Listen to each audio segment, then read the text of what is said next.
네, 2019년 이후 3년 만에 독감 유행주의보가 발령되면서 코로나와 계절 독감이 동시에 유행하는 이른바 트윈데믹 우려가 커지고 있습니다. 김경우 인제대 백병원 가정의학과 교수와 함께 자세히 알아보겠습니다. 어서 오세요. 네, 안녕하세요. 네. 지난 2년간은 이제 코로나 때문인지 이 독감 그 유행이 없었던 것으로 기억하는데요. 이번에 이제 이 독감 유행주의보가 발령이 됐죠. 자, 이유가 뭐라고 볼 수 있을까요? 뭐 최근에 거리두기라든가 아니면 뭐 이 위생 수칙이 좀 느슨해진 탓일까요? 어떻게 보십니까? 네, 일단 그 독감주의보 발령 기준, 그러니까 외래를 방문하신 1,000명의 환자 중에서, 그러니까 외래를 방문할 때 뭐 혈압약 때문에 오시는 분도 있고 뭐 배가 아파서 오시는 분도 있겠지만 그 중에서 이제 38도 이상의 발열과 기침이나 인후통과 같은 호흡기 질환이 동반된 독감과 비슷한 의심 환자 분이 몇 명이 방문했는가를 가지고 주의보를 발령하게 되는데요. 물론 이제 그런 발열과 호흡기 증상이 모두 다 인플루엔자라는 뜻은 아니고 네. 그 중에서 한 1.4%가 실제로 인플루엔자가 검출됐다라는 건데요.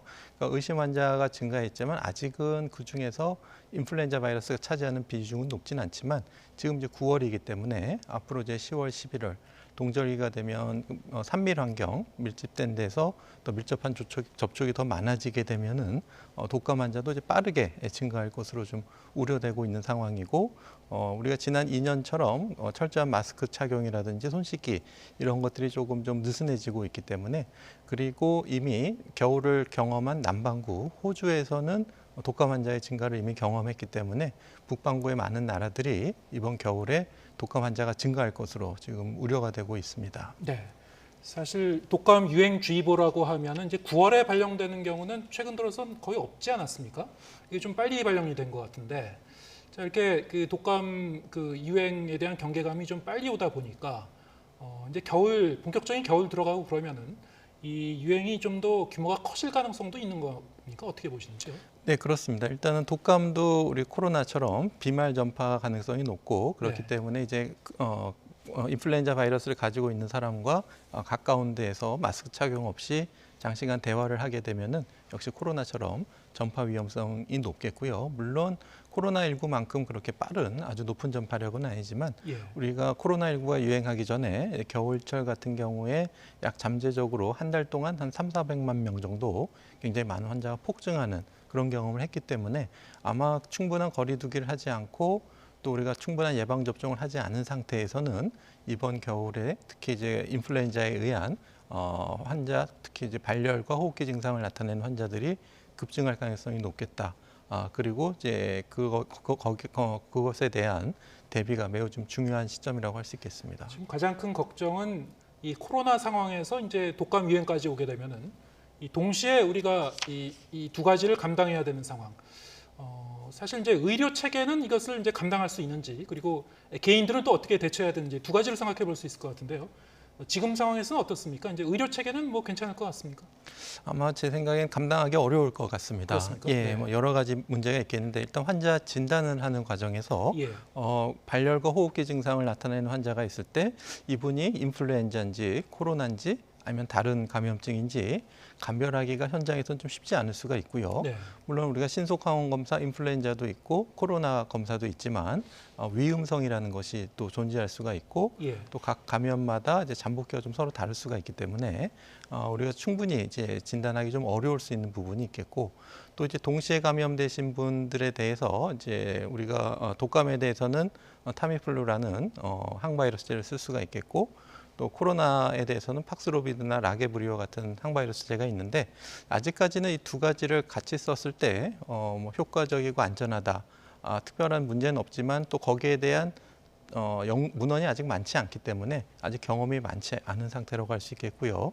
그 환자가 이제 동시에 감염됐을 때 문제가 될 수가 있겠고, 또 한 가지는 그 우리가 이제 의료 대응 체계 면에서 열나고 호흡기 증상 있는 사람이 의료기관을 찾거나 또 응급실을 찾으셨을 때 이분들을 이제 다른 일반 환자분하고 같이 섞어서 진료할 수는 없기 때문에 여전히 격리 공간이 필요한데, 이런 발열 환자가 증가하게 되면은 우리가 충분한 격리 공간을 가지고 있는가라는 것에 대해서도 여전히 좀 부족한 상황이라고 할 수 있어서 진짜 응급이고 심각한 발열 환자들이 적시에 진료를 받지 못하는 상황이 또 재현될 수가 있겠습니다. 그래서 네. 일단 우리가 인플루엔자에 의한 유행을 최대한 억제하면서 이번 겨울을 준비하는 것이 우리가 물론 이제 격리실을 많이 늘리고 확보하는 것이 필요하겠지만 지금 최근 2년간도 충분히 넉넉하게 확보되지 않은 부분이 있기 때문에 일단은 발생을 좀 최대한 억제하면서 또 가지고 있는 의료 자원을 최대한 활용하는 그런 전략들이 좀 필요할 것 같습니다. 네, 지금 말씀 듣고 보니까 이 의료 체계 차원에서도 좀 점검할 것이 한두 가지가 아닌 거군요. 좀 그렇습니다. 불확실성이 좀 있는 셈인데, 그럼 개인 입장에서는 어떻게 대처해야 되는지, 이 증상 면에서 보면은 독감과 코로나19가 좀 차이가 나는 건가요? 어떻게 봐야 될까요? 네, 일단 발열과 호흡기 증상에서는 감별하기 매우 어려운 부분이 있겠습니다. 예.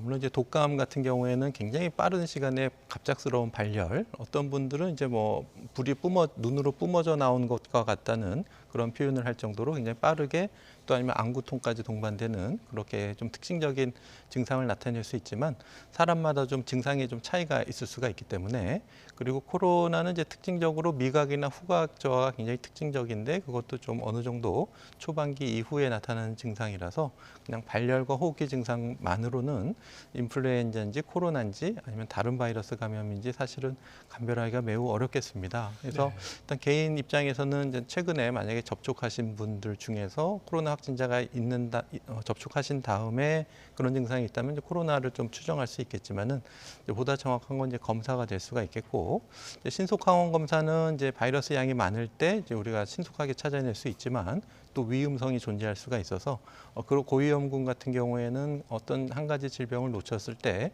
우리가 좀 대응이 늦을 수가 있기 때문에 우리가 PCR 검사도 적극적으로 같이 백업 검사로 해서 위험성이 나왔을 때를 대비하는 그런 진단도 매우 중요할 것 같고요. 네. 아무래도 제일 중요한 거는 예방접종 참여가 좋겠습니다. 물론 이제 한정된 백신으로 고위험군부터 이제 백신을 접종을 해야 되겠지만은 만약에 좀 백신 접종에 좀 여유가 있을 때는 일반 성인들도 또 소아들도 적극적으로 예방접종에 참여하는 것이 매우 중요하겠습니다. 역시 이제 말씀하신 대로 예방 접종이 중요할 것 같은데요. 오늘 21일부터 이 국가 예방 접종이 시작이 된다고 하죠. 이 독감에 대해서 연령대별로 시기가 좀 다르다고 하던데요. 좀 설명을 해주시죠. 네, 그렇습니다. 일단 우선 제일 먼저 접종을 하는 연령층은 이제 6개월에서 5세 미만의 예. 어린이들 중에서 한 번도 예방 접종을 하지 않은 9세 미만이죠. 그러니까 한 번도 접종을 하지 않은 어린이 같은 경우에는 인플루엔자를 2번 4주 간격으로 해야 되는데 네. 이제 9세 미만 소아 중에서 한 번도 안 맞은 어린이들이 먼저 접종을 하게 되겠고요.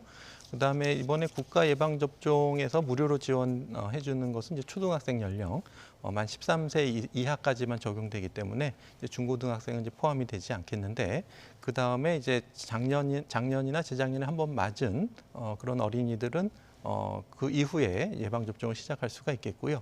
이제 그다음 또 예방 접종이 또 중요한 연령층이 임신부가 되겠습니다. 네. 그래서 임신부 같은 경우에는 특히 이제 6개월 미만의 어린이들은 인플루엔자에 노출됐을 때 어머니의 항체가 굉장히 중요한데 이제 산모가 예방 접종을 하시게 되면은 생성된 항체를 아이에게 물려줄 수가 있어서 본인의 건강과 또 아이들의 건강을 위해서 산모도 적극적으로 예방 접종을 하시는 것이 필요하겠고요.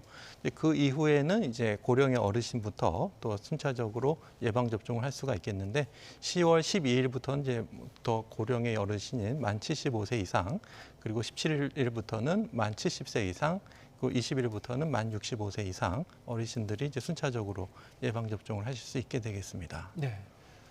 고위험군이 아니라면은 이제 무료 접종 대상은 아니겠습니다만 그럼에도 불구하고 본인이 이제 비용을 내고 뭐 동네 의원이나 가서 이제 맞으면 되는 거죠.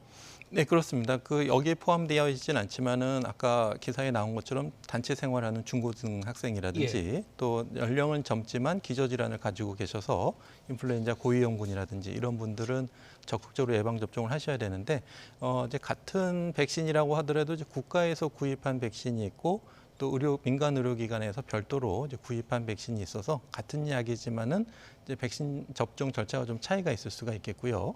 당연히 이제 백신 보관 냉장고에도 두 개를 따로 보관해 가지고 그 국가 백신 접종으로 받은 같은 약이라고 하더라도 국가 백신 접종은 이제 국가 백신 접종 대상자에게 접종을 해야 되는데 아무래도 이제 초기 물량이라든지 또 이제 예방 접종이 시작되고 나서는 초기에 대상자분을 좀 몰리는 현상들이 생길 수가 있기 때문에 고위험군분들이 적절하게 분산해서 예약을 해서 접종을 하시는 것이 필요하겠고 좀 한산한 그런 시기를 좀 선택하셔서 또 해당 의료기관에 이제 백신 접종 여부를 확인하신 다음에 일반인 분들도 접종을 하실 수 있겠습니다. 네.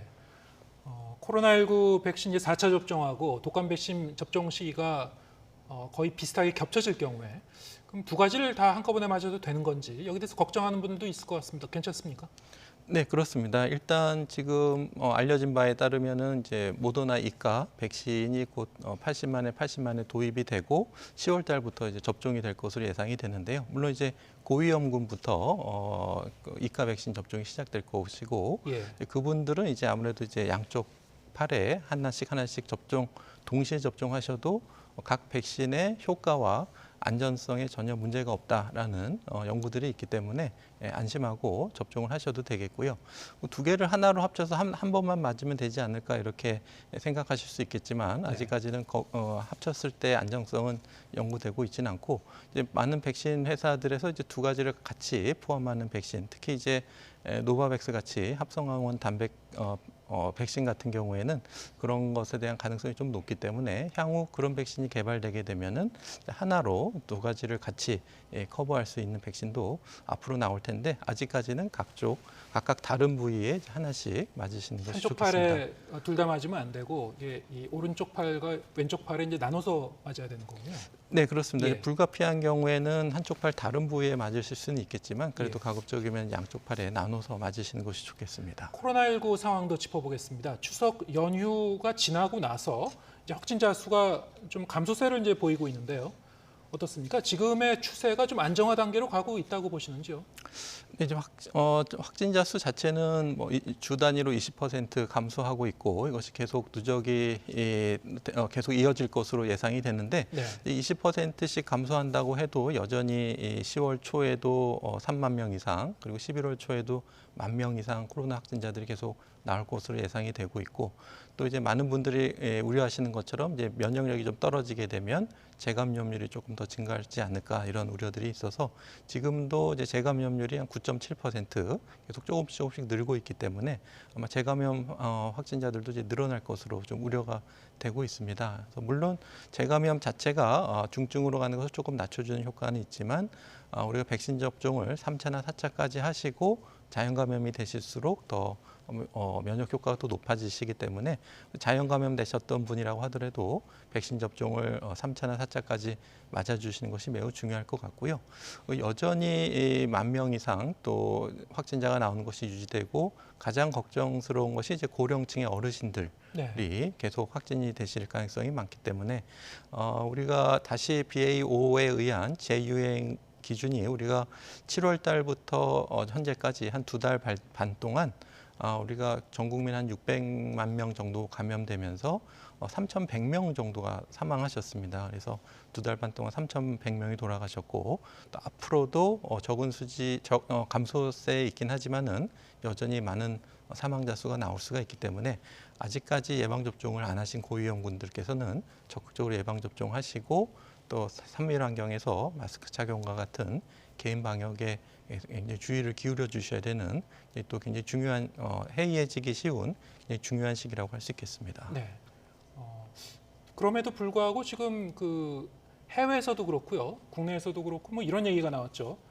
최근에는 이제 WHO 사무총장이 코로나19 대유행의 끝이 좀 보이기 시작했다 이런 취지의 얘기를 했었고 또 정기석 코로나19 특별 대응단장이 이 완전한 일상 복귀를 미리 준비해야 할 때다라는 취지의 얘기를 했습니다. 자, 이 얘기는 좀 어떤 의미인지 이게 정기석 단장의 얘기는 이제 코로나 비상 대응 체계를 일상 대응 체계로 전환할 시점이라는 그런 얘기인데요. 이게 이제 이 일상 복귀를 미리 준비해야 된다는 의미 아니냐 이렇게 좀 해석이 되고 있는 것 같습니다. 의료 전문가 사이에도 여기에 대한 좀 견해가 좀 엇갈릴 수는 있을 것 같은데요. 어떻게 보시는지요, 교수님은?